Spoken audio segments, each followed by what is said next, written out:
Sorry to be reading from prepared text, but it would be rough for all of us if I winged it. 2 years ago at ALA, Daniel Krauss asked me if I had read his new manuscript, and I hadn't yet. Listening Library had not yet acquired the audio rights to Scowler, but I told Daniel I'd be reading it regardless.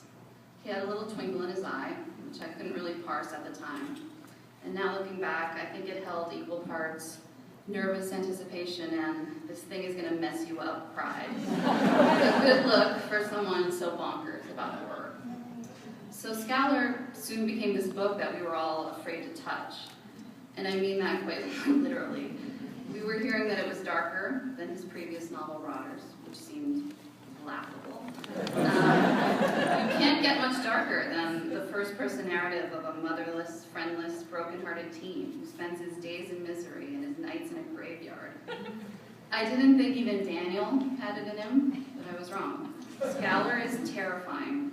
It worms its way inside you and it stays there. A tooth was missing, and that was never a pleasant thing. That's the first line of the book. It seemed innocuous upon my first reading, but nothing about this book is innocuous. And considering the unpleasantries to come, those words are flat out chilling. It's 1981, and Ryberg is 19. He, his little sister, and his mom are struggling to keep their family farm alive.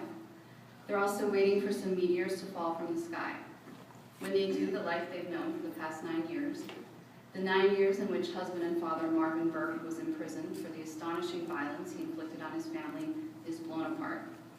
Marvin returns, and Rye is forced to confront all his demons, including Scowler, a childhood toy turned murderous weapon. I wanted Kirby, who had narrated Rotters, to look at the manuscript for Scowler and know exactly what he'd be agreeing to read before he agreed to read. I warned him that it was dark. He said, "I like dark, I'll do it." He did.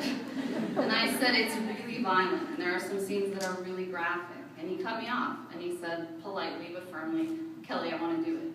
So I shut up. And I know why he gave us a blind yes, because he trusted Daniel.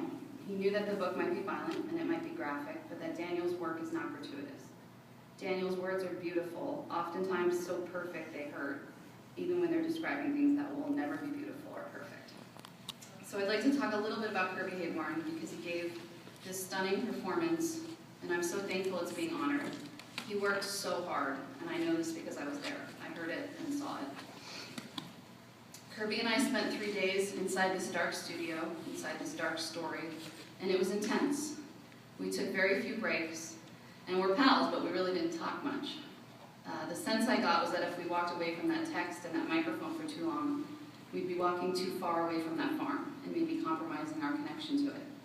I remember thinking at one point, if I don't eat something, I'm going to murder someone. Maybe Kirby. But I'm watching his face in the booth and hearing his voice and hearing him do Rye and Sarah and JoBeth and Marvin and Mr. Furrington and Jesus Christ and Scowler. And Kirby is completely immersed. And I think he's eaten like 4 almonds in 3 days. And so I told myself to shut up again and let him do it.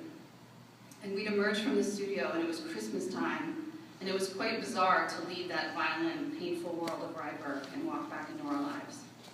This book sort of took us over, and in the case of Kirby, it quieted him, affected him, consumed him, and I think you hear it all in his telling of the story. I could go on and on about Daniel and Kirby. I really, really like them. Daniel, never before have I read or heard or seen a horror story told with such delicate attention. Even in the grittiest scenes, there were lovely bursts of tenderness.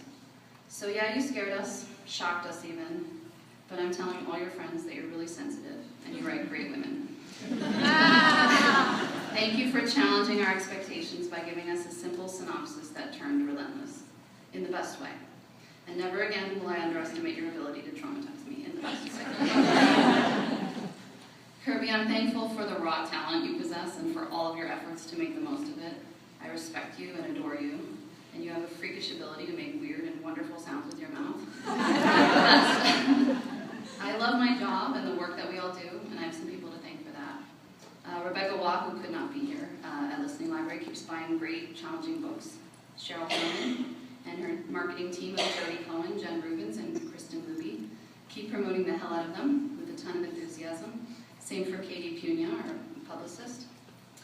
We have such a great production team spread across New York and Los Angeles and led by Dan Zitt, who I think is very, very good at letting us work fairly autonomously while always being available and willing to offer guidance and support. Thank you. And thank you to the Odyssey committee members headed by Ellen Spring. We so appreciate all the time and attention you give to this process, and we're so honored to be here talking about it. Now, I'm sure Kirby's going to make you all swoon as he gushes about his love of librarians. I will simply say about librarians, thank you for what you do. As a business, it's what keeps us alive, and as a society, it's what keeps us curious. Thanks for listening to me and for listening to Scowler.